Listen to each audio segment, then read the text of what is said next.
तर आपण question number 44 solve करणार आहे.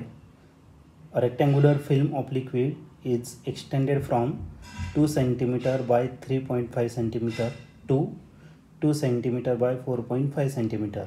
तर एक रेक्टँग्युलर फिल्म दिलेला आहे आणि तो एक्सटेंड होतो आहे 2 सेंटीमीटर बाय 3.5 सेंटीमीटरपासून तर 2 सेंटीमीटर बाय 4.5 सेंटीमीटर.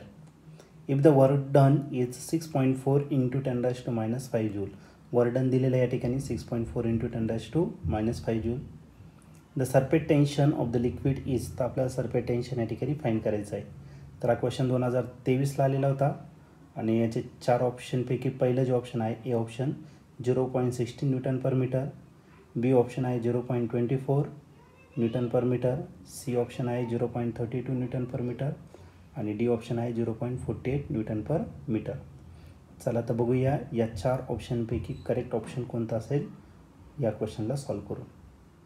तर या क्वेश्चनमध्ये एक रेक्टँग्युलर फिल्म लिक्विड दिलेला आहे जो एक्सटेंड करतोय 2 सेंटीमीटर बाय 3.5 सेंटीमीटर. ओके, तर इनिशियल एरिया दिलेला आहे त्याचा 2 सेंटीमीटर बाय 3.5 सेंटीमीटर.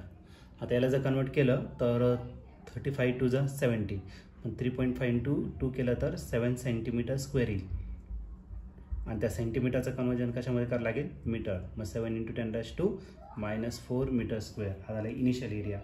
तर याचा एरिया चेंज होणार आहे 2 सेंटीमीटर बाय 4.5 सेंटीमीटर, मग सेंटीमीटरचा स्क्वेअर. तर या दोघांचं मग डिव्हिजन जर केलं तर येईल 9 सेंटीमीटर स्क्वेअर आणि याचं कन्वर्जन मला करायचं आहे मीटरमध्ये 10⁻⁻ किती -4 मीटर स्क्वेअर. आता याच्यात वर्क डन दिलेलं आहे तुम्हाला. वर्क डन आपण डब्ल्यूने रिप्रेझेंट करतो आणि हा वर्क डन जो आहे तो आहे 6.4 इंटू 10⁻⁻5 जूल इतका दिलेला आहे. तर आपल्याला याचं सरफेस टेन्शन या ठिकाणी फाईंड करायचं आहे. तर आता या केसमध्ये आपण रिलेशन यूज करणार आहे कशाचं, सरफेस एनर्जी आणि सरफेस टेन्शन. मग वर्क डन जर घेतला तर वर्क डनचा फॉर्म्युला काय असतो टी इंटू डी ए, म्हणजे final surface area minus initial surface area. आता सो फिल्म नाही दिलेलं आहे तर मग आपण डायरेक्टली सॉल्व करू डबल न घेता. ठीक आहे, तर वर्क डन जो दिलेला आहे तो किती दिलेला आहे 6.4 इंटू 10⁻⁻5. सरफेस टेन्शन आपल्याला फाईंड करायचं आहे. फायनल सरफेस एरिया आहे तुमचं 9 इंटू 10⁻⁻4 आणि इनिशियल सरफेस एरिया जो दिलेला आहे तो किती तर 7 इंटू 10⁻⁻4. आता याला जर सॉल्व केलं तर राहिला 6.4 इंटू 10⁻⁻5. एक फिल्म दिलेलं आहे ना, रेक्टँग्युलर फिल्म आहे लिक्विडचं, दोन्ही बाजूला असणार आहे म्हणजे इथं 2T घ्यावं लागेल आपल्याला. ओके, 2 आणि या दोघांचं जर सबट्रॅक्शन केलं तर 9 - 7 किती राहिला 2 इंटू 10⁻⁻4 आणि की टर्म शिल्लक किती टी. आता 2 2 किती झाला 4, 4 इंटू 10⁻⁻4 जो इकडे मल्टिप्लाय इकडे काय करा डिवाइड करा. मग टी इज इक्वल टू काय भेटेल आपल्याला 6.4 इंटू 10⁻⁻5 डिवायडेड बाय 4 इंटू 10⁻⁻4.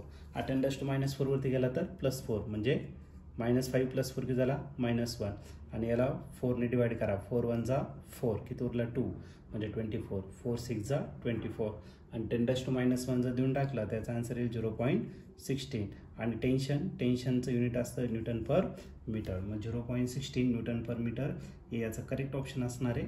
मग जर तुम्ही ऑप्शन जर चेक केला तर ऑप्शन नंबर ए जो आहे तो या ठिकाणी करेक्टली मॅच होतोय. मग या क्वेश्चनचं जे आन्सर असणार आहे ते ऑप्शन ए. ऑप्शन ए म्हणजेच 0.16 न्यूटन पर मीटर.